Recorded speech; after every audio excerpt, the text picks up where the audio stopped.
خطة فرضت إلا بتكبيره وتعظيمه وإجلاله وتوحيده، ولا تكون العبادة إلا له. من تعلق به كفاه ومن اعتمد عليه وقاه. لا يلجأ إلى غير الله إلا من وكل ነገር የለንምና እኛ አሁን የሚጠፋን ያገሩ መግቢያ መውጫ ነው። ስለዛ ነው የምናስበው ማለት ነው። አላህ ዘንድ የተፈለገው ግን ምንድነው? ውስጣዊዩ ነው፣ ትልቁ እሱ ነው ማለት ነው።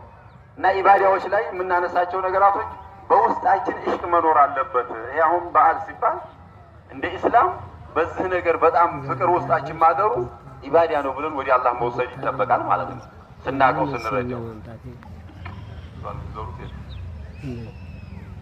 ኢንሻአላህ ያው ወደዚህ እንለፋውን እዛው ውጭ ላይ እየዘጋና ያለነው አለፍ አለፍ እንበል። ሰዓቱም አልቋል።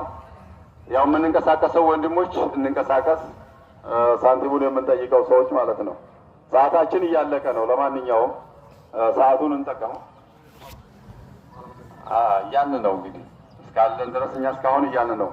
አዲስ መጣው ነው እና ያው ሳንቲሙ ለመጅሊሳችን ማቋቋሚያ ነውና وخص من أجل رحمته وغفرانه وكرمه ورضوانه. الله أكبر الله أكبر الله أكبر، لا إله إلا الله.